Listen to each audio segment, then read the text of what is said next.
I saw cities burning from the inside, and a voice said, "These are the 7 places men walk into without knowing they're walking into death." My name is Michael Carter. I am 28 years old from Atlanta, Georgia. I died for 3 minutes. And what I saw in that time will change how you see the world forever. The candle flame snapped as if something invisible had passed through the room. I froze. "Who's there?" I whispered.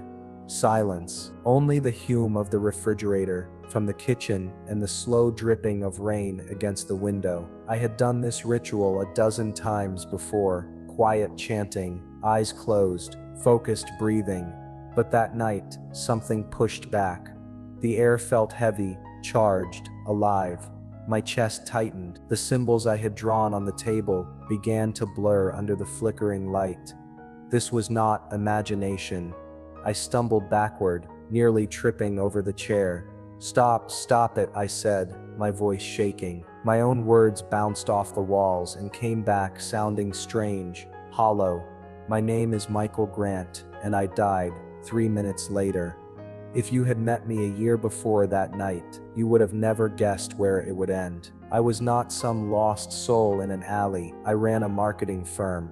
I dressed well, spoke confidently, and laughed when my neighbors invited me to church. "You people need something to believe in," I used to say. What I did not tell them was that I was already believing in something that promised control. The deeper I went, the more powerful it felt. Clients liked my intuition. My luck changed. Doors opened. I called it focus, but deep down I knew something else was opening too. That night, I lit one more candle. I wanted to see how far I could go, to push the boundary just once more. The moment I closed my eyes, the room fell silent. No sound, no heartbeat, no breath. And then, something cold touched my hand. I opened my eyes, and what I saw staring back at me was not human. The thing staring at me vanished the second I blinked.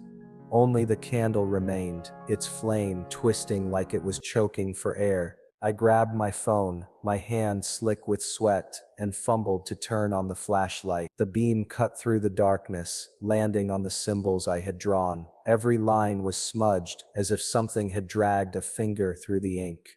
My heartbeat slammed in my chest. "No," I muttered. "This is just adrenaline. I'm fine." But the smell of burnt wax filled the room, even though the candle still burned steady. I kicked it over and rushed to open the window. Rain hissed in. I needed air. The next morning, I told myself it had been a panic attack. I even laughed about it at work. "Guess I should sleep more," I joked. My coworkers chuckled, but one of them, Angela, looked at me a moment too long. "You okay, Mike? You look pale." "I'm good," I lied, adjusting my tie. "Just tired." That night, the dream started. Always the same dark hall, always the same whisper behind me. "Keep coming." I woke up gasping, drenched in sweat. My hands shook as I reached for the light. "I'm not crazy," I whispered. "It's just stress."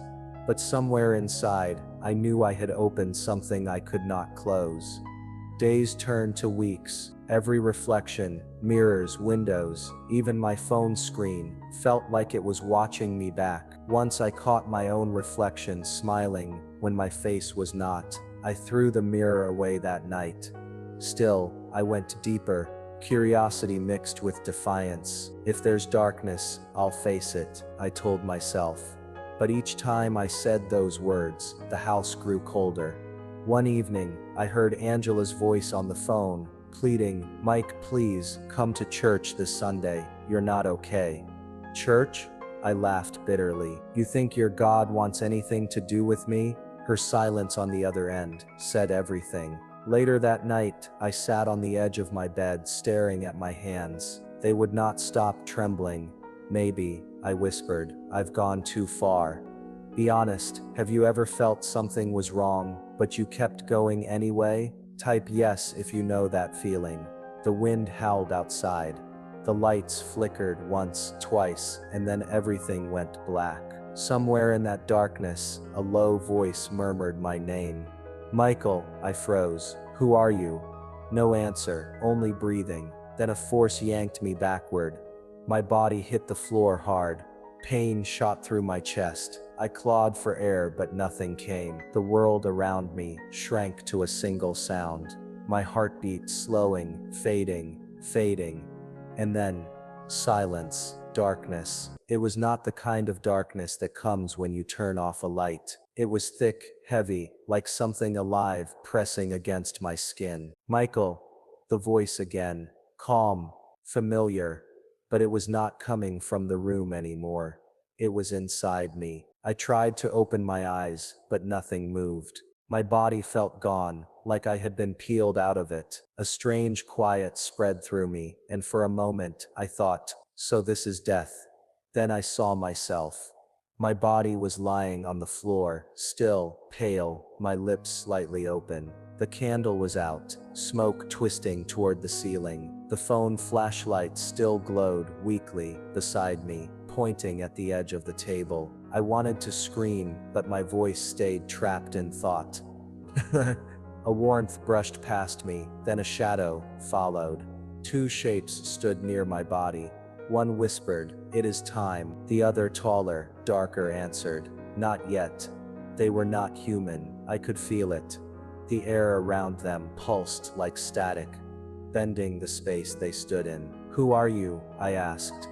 Or maybe thought. The dark one turned toward me. "You called," it said simply. "We came."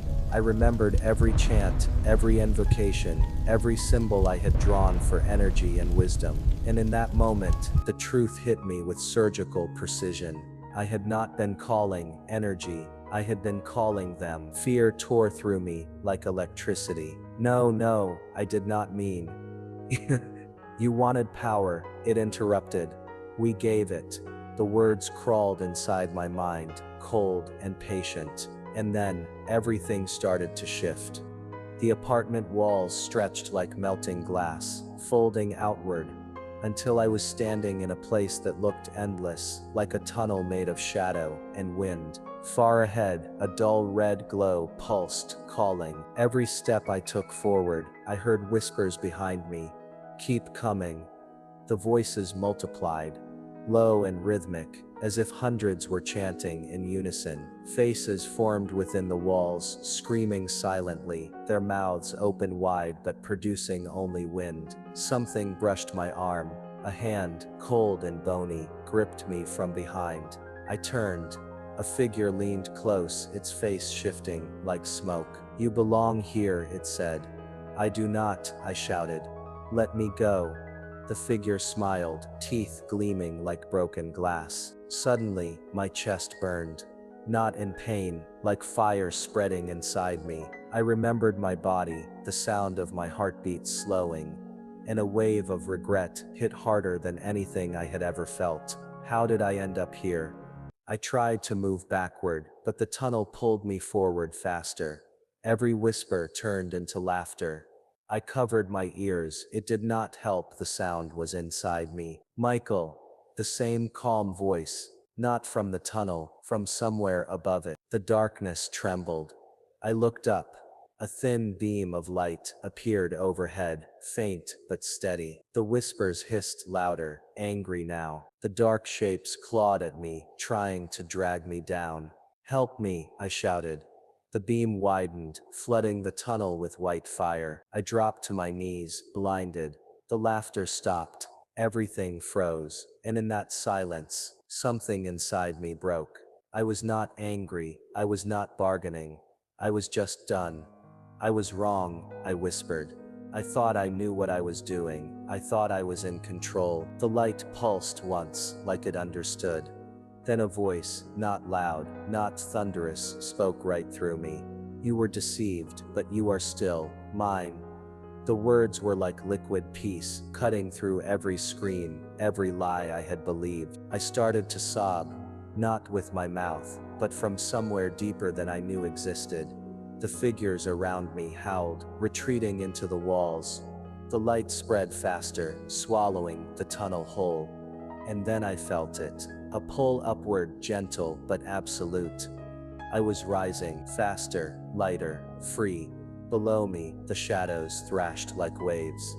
And just before everything disappeared, I heard one last whisper, "You will wait." Then silence again, but not the same silence as before. This one breathed. Somewhere far away I could hear voices, real voices. "Come on, stay with us, charge again, clear." A shock hit me, and I jolted. The tunnel vanished. The light dimmed, my eyes flew open. Blinding white hospital lights above me. Machines screaming in my ears. I gasped, choking on air, body trembling violently. A paramedic shouted, "You got him back." And that was the moment I realized I had been gone, but not forgotten. The light did not blind me, it drew me in. At first I thought I had stumbled into a hospital corridor with no walls, but there were no floors, no ceilings, just a vast stillness, humming like music beneath silence. The air wasn't air, it felt alive. Something or someone was near. "Michael." I froze. The voice wasn't behind me or ahead, it was through me, gentle, firm, and it knew everything. I wanted to ask where I was, but the truth already burned in my chest. This wasn't Earth. Then it asked again, "Michael, what did you seek?" My lips trembled. No sound came out at first. Then words like shards of glass. I wanted power. I wanted to matter. I wanted to stop being invisible. "And what did you find?" The question pierced through me like light cutting fog. I saw flashes of my life. The rituals, the nights with friends, mocking faith. The music blaring through speakers as I laughed about church people. The faces of people I had hurt appeared, each one silent, eyes filled with something I refused to see back then. Disappointment. "It lied to me," I whispered. "Everything I chased, it lied." The silence deepened, then warmth flowed around me, pulling the darkness out, like breath leaving my lungs. I fell to my knees, though I didn't feel ground beneath me. The light grew closer. It wasn't harsh, it was gentle like sunlight through water. Within it, I could sense presence, pure, compassionate, power restrained by love. "You were not made for deception," the voice said. "You were made for truth." I covered my face. Then why did I believe the lies for so long? Because lies dress themselves in what feels good. I looked up, and then it began. Visions, clear as film, unfolding before me like windows opening across time. 7 scenes, 7 places. 1. The city of pride. It looked like downtown anywhere. New York, maybe Chicago. Towering glass buildings, mirrors reflecting faces that smiled but never looked up. People scrolling through phones, taking selfies, worshiping their own reflection. A man in a suit spoke to a crowd. "Believe in yourself. You do not need anyone. You are the god of your life." Every word echoed with charm and poison. I saw how I had lived that same sermon, believing I was my own savior. "Pride blinds the eyes to light," the voice said. "They will see truth only when their own image cracks." 2. The hall of bitterness. Now I stood in a dim corridor filled with doors. Behind each one, someone sat alone, replaying old memories, betrayals, arguments. They whispered to themselves, "I'll never forgive." Each whisper turned to smoke, and that smoke chained them to their chairs. A woman wept in the corner, her face twisted not from pain but from holding on to it. "Bitterness rots the vessel it lives in," the voice said. "It promises strength, but delivers decay." I remembered my father, the years of silence, the curse words, the hatred. I thought cutting him off made me free. In that moment, I saw it made me bound. 3. The market of pleasure.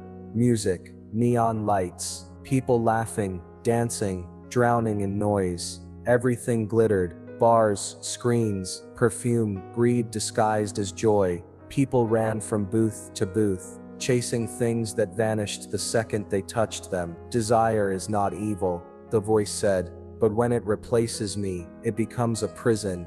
I saw my own reflection among them, buying more, wanting more, numbing more. Yet the faces around me melted into ash when the lights shut off. Fear, the stage of control, a massive stage. Strings dangled from above. People performed roles: boss, parent, preacher, influencer, all pulling their own strings, unaware those strings were looped around their necks. One man yelled, "I am in charge." Then the string tightened, and his voice turned to silence. "Control is deception, wearing discipline," the voice said. "You tried to be God in your own story, but you were choking on your own authority." 5. The Garden of Denial. Sunlight, flowers, calm voices, everything looked peaceful, but beneath the soil, roots pulsed like veins. People smiled, saying, "Everything is fine," while their shadows screamed beneath them. I saw church people there too, some praying, others pretending. It wasn't about religion, it was about comfort. "Truth feels dangerous to those who worship safety," the voice said. "They would rather sleep in peace than wake in purpose." I swallowed hard.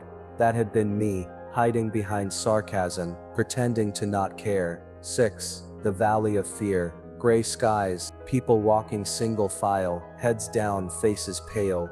No one spoke. Every few steps someone vanished, yet the others never looked. Fear kept them quiet, chained by what if. I heard my own excuses. What if they laugh at me? What if I fail? What if I believe and it's not real? Fear is faith in the wrong master, the voice said. You obey what you trust. I knelt there shaking. I had trusted everything except truth. 7. The Pit of Indifference. This was the hardest to watch. People sat on couches, scrolling endlessly through phones, sighing at pain but doing nothing. A mother walked past a crying child and turned up her music. A man watched his friend fall and said, "It's not my problem."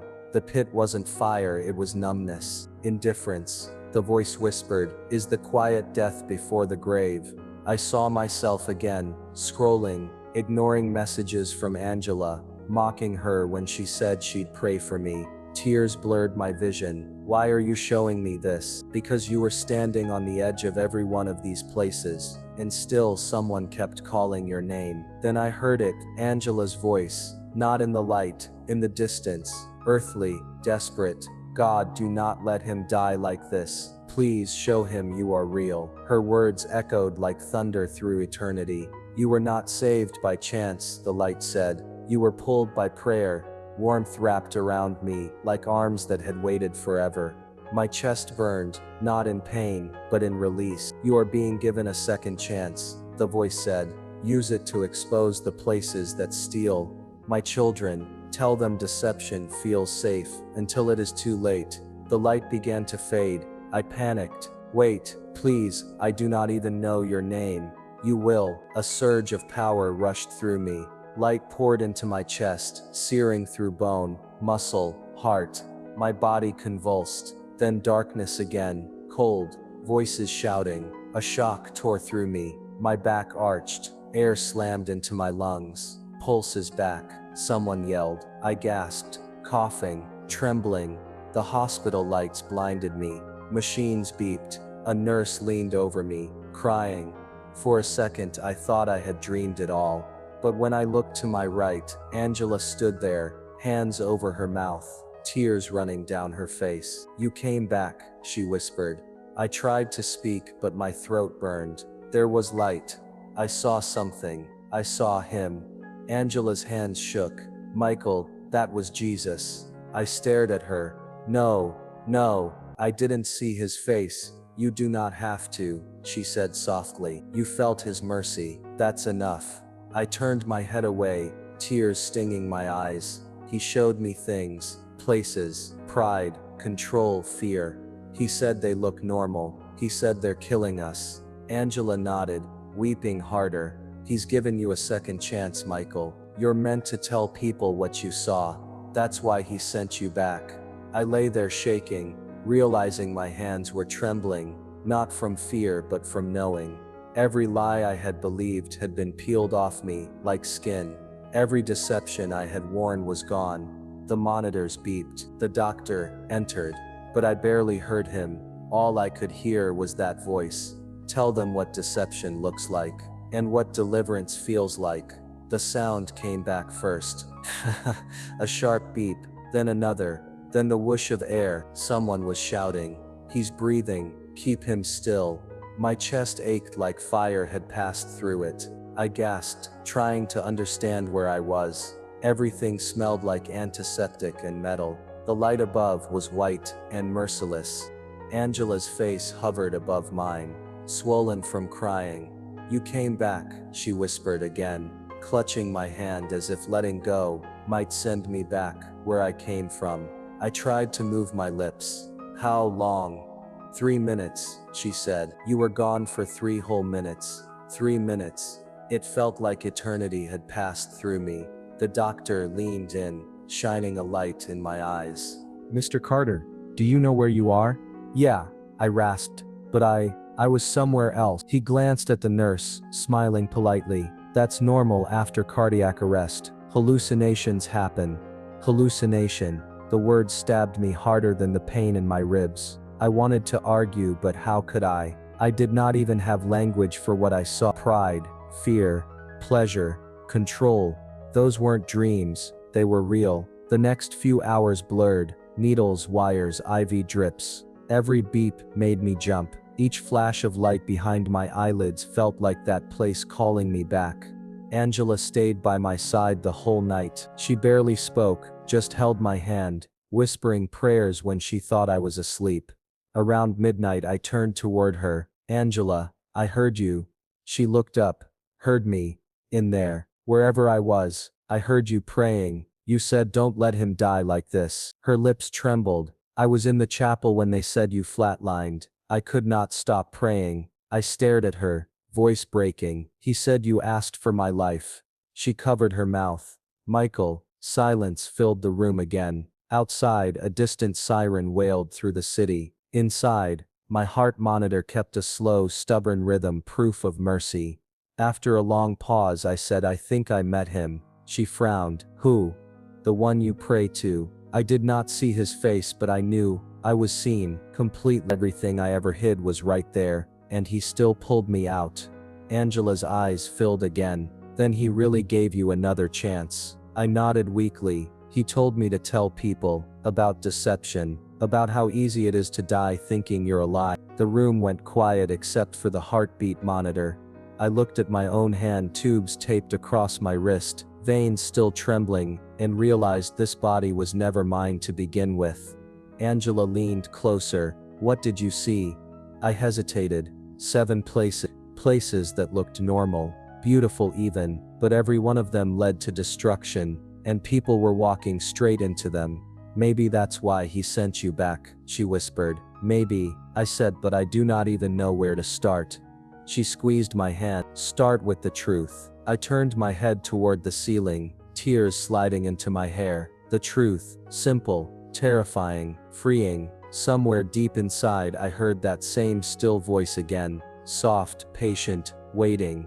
"You will learn to carry me." The machines hummed, the nurse checked my vitals. The world went on like nothing miraculous had happened, but I knew better. I had been dead, and yet, I lived.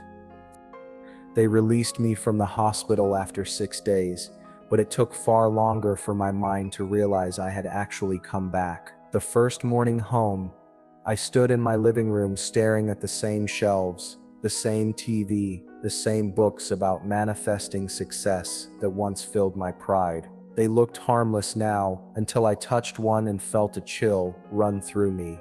I threw them all into a box and carried it outside. Angela stood by the sidewalk, holding a cup of coffee. "You sure about that?" "Yeah," I said. He showed me what these words really build, walls. I dumped the box into the trash, and for the first time in years, I breathed without feeling watched by something unseen. Days turned into weeks. My hands still shook whenever I remembered the light. Sometimes I'd wake up at night gasping, thinking I was falling back into one of those 7 places. Angela kept visiting, bringing soup and quiet. She never tried to preach. She just listened. One evening I asked, "Why did you keep praying for me all those months?" She smiled faintly. "Because I saw who you could be if you ever stopped running." That answer stayed with me. I started writing, scribbling every detail I remembered: the city of pride, the hall of bitterness, the pit of indifference. But the hardest part was describing how normal they all looked. People chasing jobs, followers, comfort. It was not hellfire, it was routine. A few months later, Angela invited me to share what happened at her small church. I hesitated. They'll think I'm crazy. They thought Jesus was crazy too, she said. Just tell the truth. That night, I stood before 40 people in folding chairs. My palms were sweating. My heartbeat echoed louder than the microphone. I do not come from a church home, I began. I came from deception, and it wore the face of success. They leaned in. I told them about the 7 places, not with theology, but with real-life words. I said, pride looks like needing no one. Bitterness looks like being right alone. Pleasure feels like escape until it empties you. Control feels like safety until it strangles you. Denial looks like peace while you're dying inside. Fear looks responsible, and indifference. It's the quiet killer that convinces you someone else will fix it. A woman in the back began to cry. A man near the aisle whispered, "That's me." I paused, remembering the voice in the light. Tell them what deception looks like, and show them what deliverance feels like. So I did. I was gone for 3 minutes, I said softly. And in those 3 minutes, I met truth. He did not condemn me. He delivered me. The room went silent. Then someone whispered, "Amen." Afterward, a young man approached me outside.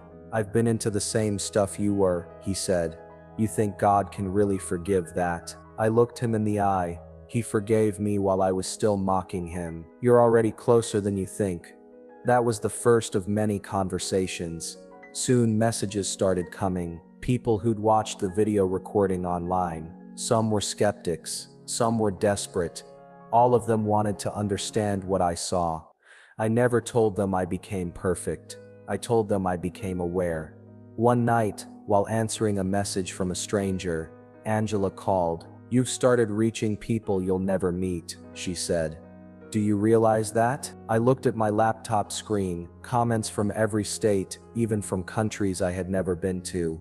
People from Canada, South Africa, Nigeria, Australia, the Philippines, and Brazil were writing things like, "This story woke me up. I was about to give up, but now I believe again. I felt like you were talking directly to me." For a long moment, I just stared at those messages, scrolling slowly, hand over my mouth. I could feel the weight of it, souls connected across oceans, hearts I would never meet in person but somehow knew. That was the moment I finally understood what deliverance really meant. It was not escaping death. It was learning how to live after it. I whispered, "This is why he sent me back." Angela smiled through the glow of the screen. "Then keep going, Michael. The world is listening. And if you are listening right now, if I just mentioned your country, share this story with 2 people near you. You never know who might be standing where I once stood. Sometimes I still wake up in the middle of the night and wonder, why me? Why would a man who mocked God, who chased power, who walked through 7 places of deception, be given a second chance? But maybe that is exactly who grace looks for. If you have been walking through one of those places, maybe pride, maybe fear, maybe that quiet indifference, listen carefully. You do not have to stay there. I saw what happens when people keep pretending. I saw how easy it is to lose your soul one small compromise at a time. But I also saw mercy strong enough to pull someone like me out of it. And now, every breath I take feels borrowed for a reason. If your heart stopped tonight, would you be ready to face truth? Would you recognize the light when it calls your name? Now is the time of salvation. 2 Corinthians 6:2. Let me pray with you. Lord, for every person watching this right now, wake them before it is too late. Break deception, bring deliverance, and remind them they are not too far gone. If you believe in second chances, type amen in the comments. Tell me where you're watching from, and share this video with 2 people who need hope, because someone somewhere is standing right where I once stood, and your share might be their rescue.